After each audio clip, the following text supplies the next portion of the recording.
mga katrops, bali ngayong araw na to ay magbabalot tayo ng regalo. Ito po yung mga regalo na yan. Wow!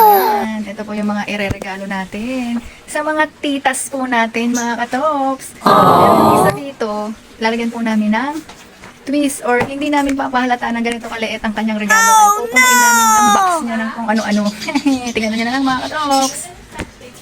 Kaya ito po yung nakapili natin ibibigay sa kanya, sa titas, dahil halos meron na po kasi sa lahat ng mga bags, clothes, shoes, lahat meron na po. Kaya ito na lang, simple man siya, pero magagamit po nila ito madalas. Tingnan natin mga katrops. Ito po yun. Ito po yung ireregalo na. Tingnan natin mga katrops. Ayan mga katrops. Ito po yung ireregalo natin sa kanya. Ay, ayan. May pangalan po niya mga katrops. Ayan. Tapos may mga balance din po siya pag sakaling naubos. Yan. Ito mga katrops. Simple man pero useful siya. Yan mga katrops. Kaya ibalot na natin. At ayan nga po mga katrops. Ito yung regalo. Ngayon, papahirapan natin si tita magbukas niyan. Ayan. Babalutin po natin ng kung ano-ano muna. Pahihirapan natin buksan siya. Para wala siyang idea kung ano ang laman ng box na bubuksan niya. Po ang unang balot ng ating regalo. Parang Toblerone. At ito naman po ang isusunod nating babalot ay ang dyaryo.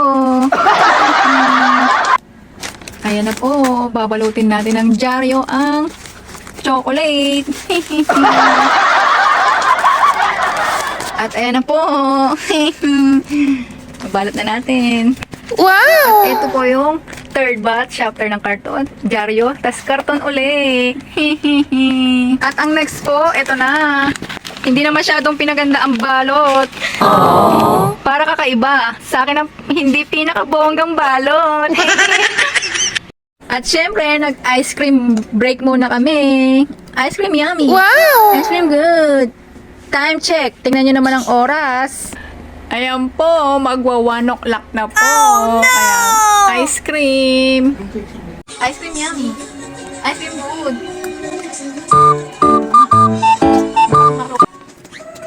Ito na po, tapos na nating nabalot ang ating regalo. Ito po yun. At Wow! natin dito mga katrops. Kaya ayan, ito na po mga katrops. Tapos na ang ating regalo. Itas. Ito na po. Kaya salamat po sa panonood. Ingat po palagi. God bless. Bye-bye.